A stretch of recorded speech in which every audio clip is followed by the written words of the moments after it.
I was born in a nurse's hospital in Vaught, Montana.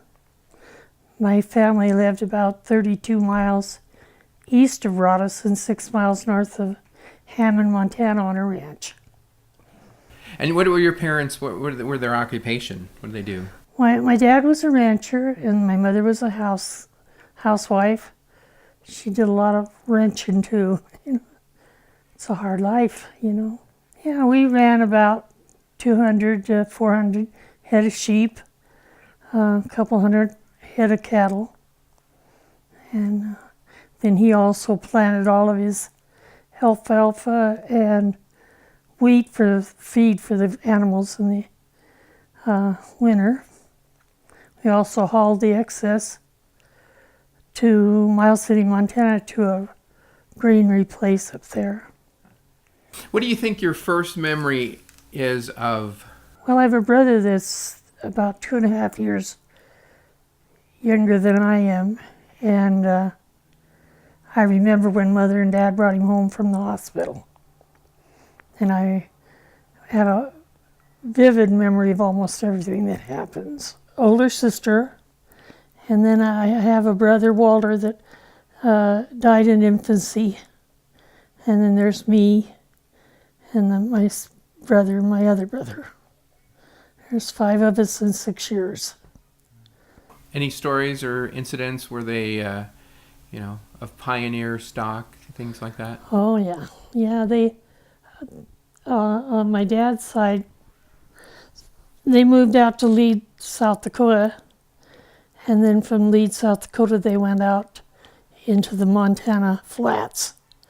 And there was 3 families of them that set up, and I have pictures of them. They all did roundups together and all this, and they had those guns strapped right on their waists. And on my dad's side, they're Swede, Finn, and let's see, I think some French. They're the Viking stock.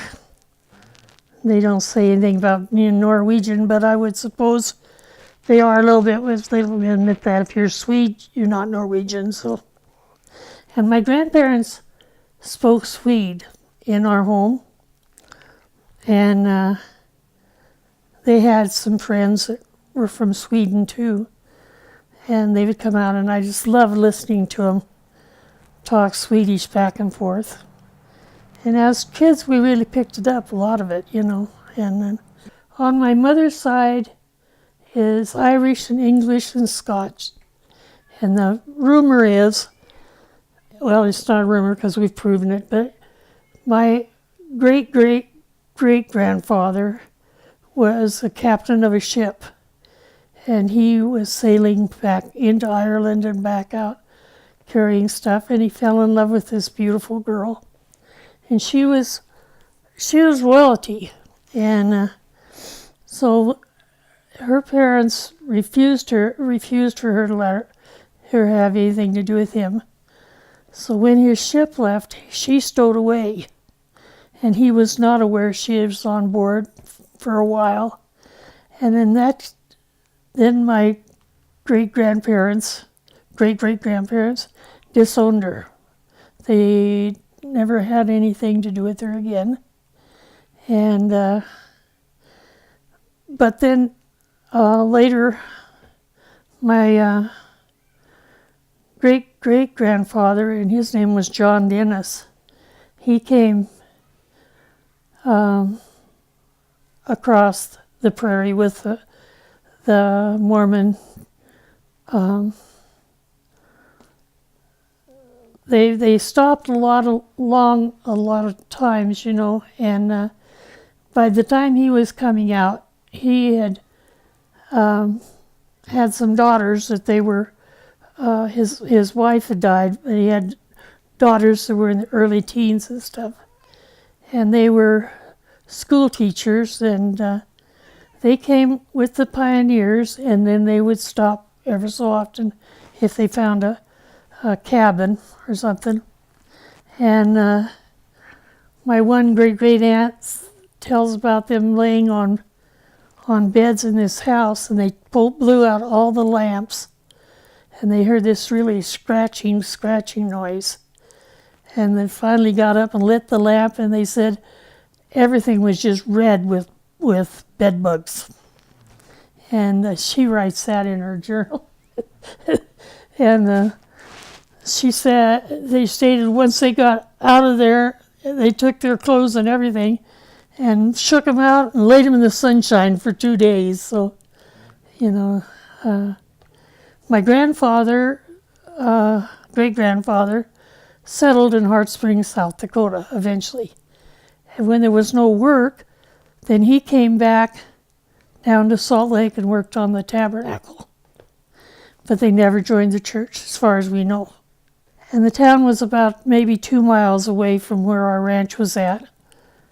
And over the years, they went around with the highway and everything. That little town died out, but there was one big schoolhouse and the teachery on the back of it.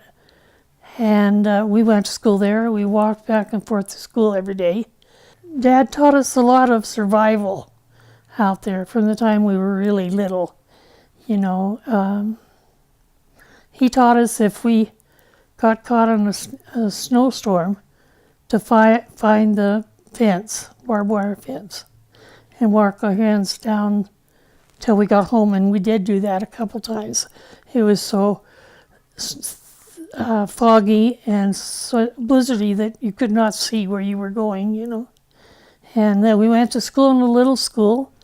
There was 13 of us in I would say probably no bigger than this room and maybe the kitchen and foyer. There was 13 of us with a big old wooden coal stove. And then I went to school there until I was in the 7th grade. I went through the 6th grade. And then we moved to Spearfish, South Dakota, because my sister was a sophomore in high school. And then we moved, and Dad sold the ranch, and we moved to South Dakota. And we were there about maybe almost 2 years, and the missionaries came to our door and knocked and wanted to come in. Well, my dad's family were Lutheran people, and they had taught us all time from the time we were little, all about God and Heavenly Father and all about Jesus and all the, really. And so, but Mother let the missionaries in, and they were just kind of asking her some questions, and then she really got upset because she had lost her baby when he was about 6 weeks old, maybe, about that. And my dad's mother had told her that the baby wasn't baptized, so he had gone to hell.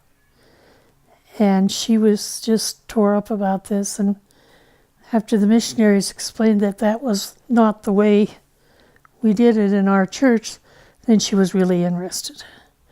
Then my brother John and Marvin and my sister had already moved out of the house and she was married. We took the missionary lessons and had to go all the way to Rapid City, South Dakota to be baptized. And that was in August of '54. And my brother and mother and my other brother were baptized. And then in August, and then later in December, my sister and her husband joined the church.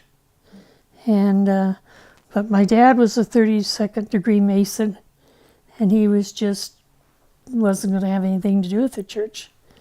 And he never said anything against it, but he just said that, that he didn't feel like he wanted to do that. Now, World War II was, you were still a very small child when the war was just finishing up there. Do you remember, though, that it might have influenced your growing up or your... Oh, yeah. I really have a feeling about World War II. It's always been a crushing thing to me. I was born in October, and then first part of December we declared war.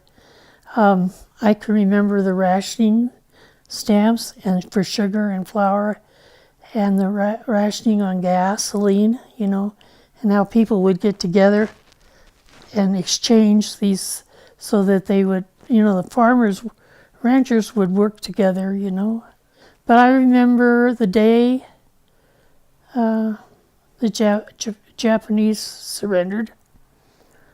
I believe, I remember hearing about Pearl Harbor, and then, that just stuck with me all the time I was a kid. And it just made me so sad, Three of my boys went into the Air Force, and one of my boys served a mission in Colorado, and then he went on to, he's the one that was staying here, went on to college and got in business. You couldn't really get a good teacher to come out that far because it was nowhere. And all the ranches were like 2 and 3 miles away from the school. You say the town doesn't even exist anymore. No. Yeah. No. What was the name of the town again? Pineal, Montana. Okay. Yeah. And then where'd you go to school after that? Spearfish, South Dakota. And I went to, took a semester at Black Hills, what was Teachers College. Now it's Black Hills State College. Is this middle school or is this high school? Well, at the time you went 9, 10, 11, and 12 at senior school, 7, 8, 9, 10, 11, yeah. My dad sold cars in South Dakota, and my mother worked at JCPenney's in a restaurant. And us kids worked. We got jobs and we worked, and we had financially help our family, What was maybe some of your first jobs? Well, I've been a dishwasher, and I've been a salad maker in a restaurant, and I've been a waitress, and I've been a waitress at a truck stop. I've taught, after we moved to New Mexico, I substitute taught, and I've done everything. Nurses, aide. Then I got my CNA, and I worked in nursing homes in the hospice part, one of the people that were really bad. And then I also worked in communications for a big old hospital for almost 15 years. You were like the operator? Yeah, commercial. Yeah, I was. And all the responses were I was responsible for all the codes in the hospital, Sometimes when I first started working there, I was by myself, but then they put 2 operators on, and eventually, before I quit, we had 3 operators on, going just constantly. You were just constantly answering calls, Go back to the high school days. So what kind of a student were you? I was terrible. We moved in from the ranch, and those were my dad's family all lived there before he brought my mother back out, where she lived there before too. The books that we studied out of were books that our dad had studied out of. And just about the time I started the first grade, they decided that instead of using sounding out words, you were supposed to just recognize them. They did away with that really fast. But I was just terrible. I could learn anything if I wanted to, and if I didn't, you couldn't have beat me with a rock, and I wouldn't have never done it. And why? Why do you think you... Well, first of all, I think I probably was ADD. I wanted things to move along, and I learned to read, but I didn't like to, and I learned math. But everybody else was having a really hard time with English, literature and stuff, and I literally loved that. You know, when I went to college, they were going to put me in they called Bonehead English, and I stayed there for 2 days. They transferred me to a different English class. But the rest of it, athletic, I was not. I've never been athletic. I can fall faster than people can run, and I've always been that way. And then when we moved into town, we were all so far behind the rest of the kids we went to school with. But my sister had spent 2 years in Broadus, Montana before we moved to South Dakota, and she'd kind of gotten a chance to get used to a bigger school and a bunch of people.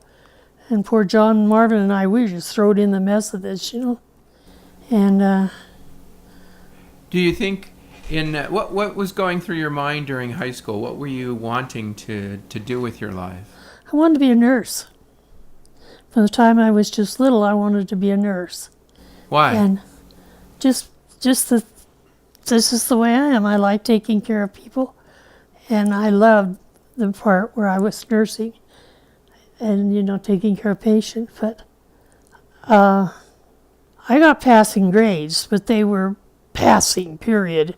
I went to work that summer, and then I went for a fall semester at Black Hills State College. But boy, I was so far behind everybody else, and I always was, you know. Chemistry, when I had to take chemistry, and you had to pass chemistry, and you had to pass biology, and you know, you had to pass them or you're not going to graduate. I literally memorized that whole chart, that chemical chart.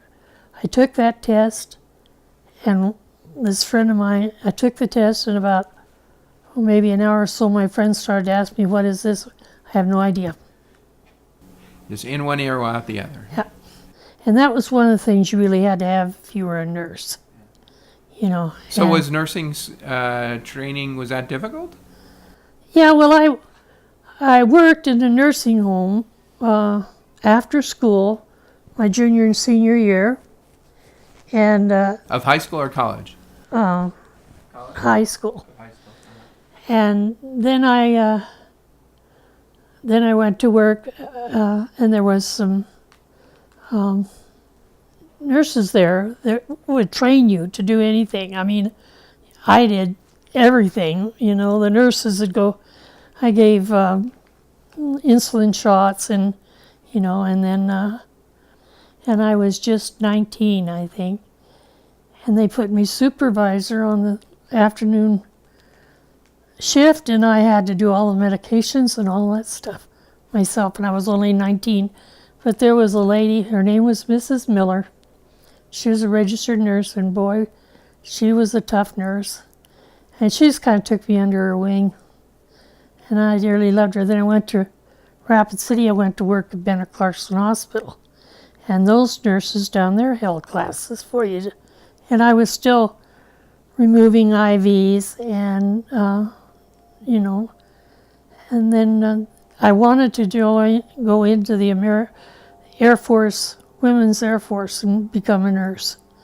But at that time, nice girls didn't go in the military, you know, so. But that's what I planned on doing, was going in there.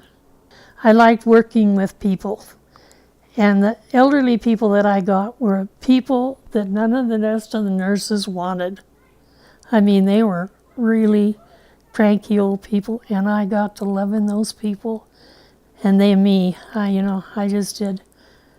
I had an Army nurse, and oh, she was rough as she could be, a retired Army nurse. Now, so you've graduated from college, you're doing some nursing. Is this where you meet your husband? Yeah. He was stationed at Ellsworth Air Force Base there. And where's that? What state is that in? it's far out of Rapid City, South Dakota. Okay. We were both young. We were barely 19. And he was from Bloomfield, New Mexico. And he was funny and smart and, you know, and away from home, and Did you meet at through church or? No, I met him at a picnic, and then it was on a Saturday, and he asked me to do something with him on Sunday, and I told him that I was going to church. And he said, "Oh, what church do you go to?" And I told him the Mormon church, and he said, "Oh, I know, I've been there before." So he didn't go that time, but every Sunday he'd say he was going to, but we dated and we got married in the Air Force Base chapel. And then he was in the Air Force, and I still worked until I was 7 months pregnant with my oldest son. And then he was born, and then my husband got out of the Air Force on a medical discharge. He had a heart murmur, that he went into the Air Force with that they didn't catch. And we were supposed to get out on a disability. But we fought and fought and fought, and he never did. Anyway, he was really very, very intelligent.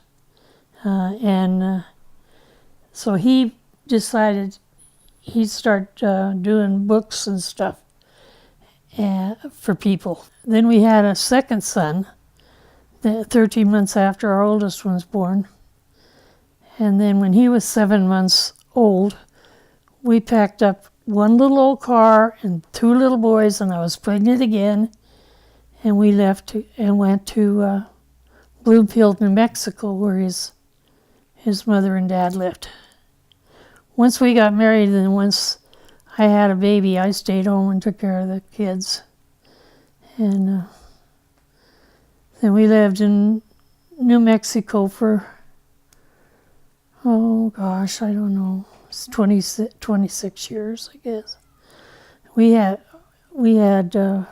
4 boys and a girl. I probably was too strict with my kids.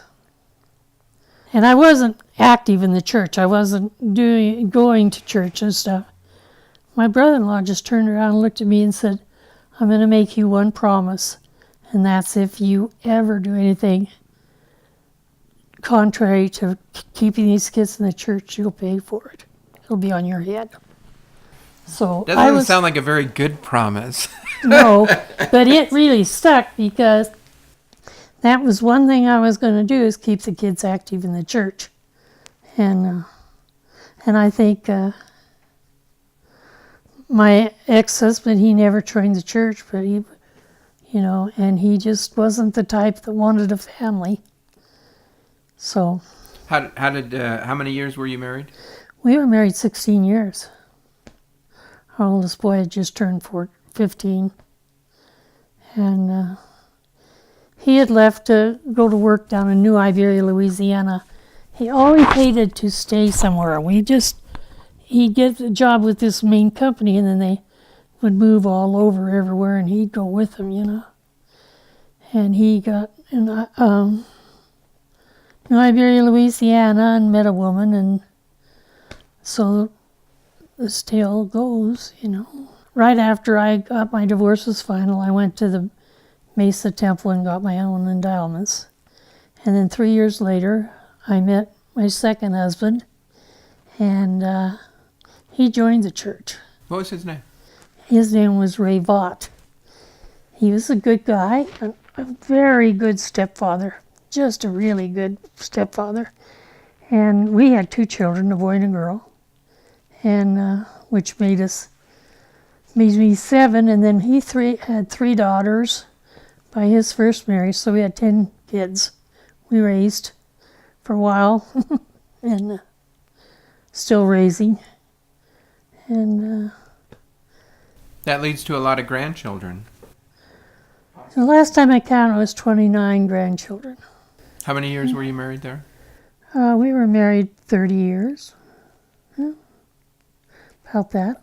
After the kids all got in school, I went back and then went to work at a nursing home, but I had injured my back really, really bad. And the lifting in a nursing home, you just can't do that. I got an opportunity to go work in the hospital in the communications center. because I knew all the medical phrases.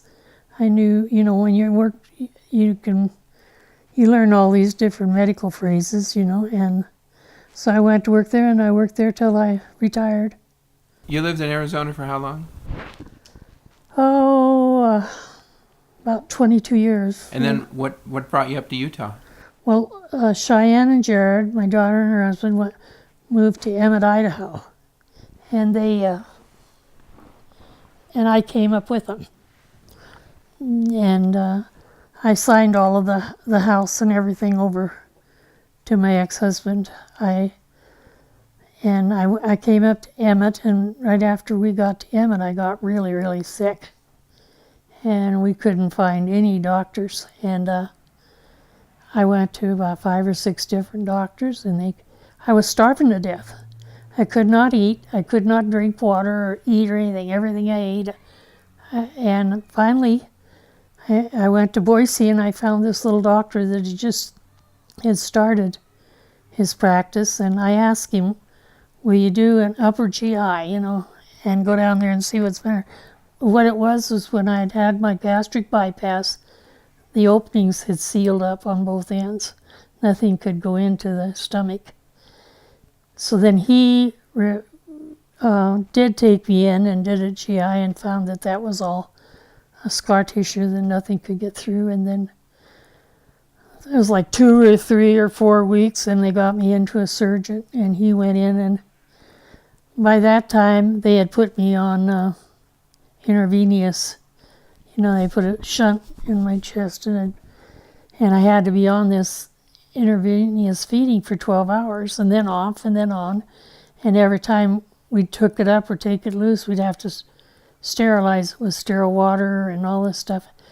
And my daughter, she did all of that. I could have never done it without her. But I lost a lot of memory, and I lost a lot of ability to pronounce, but I still do it. Not to be able to say the things I want to say. And then I lost all the energy, all of the muscle tone in my legs. So I had a terrible time. I walked with a walker for probably 4 or 5 months. And then it got better, but my legs still aren't strong enough, and they've done physical therapy and everything. When you go without nourishment that long, it destroys the muscles, and you just can't really build them back up again. From all these experiences that you've had, what have you learned? I don't know, to be as self-sufficient as you can. Not to depend or rely on anybody unless you absolutely have to.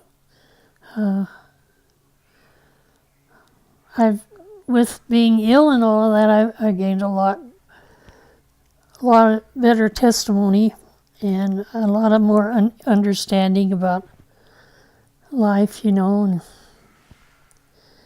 But what I learned from my life, I would have never traded any of it.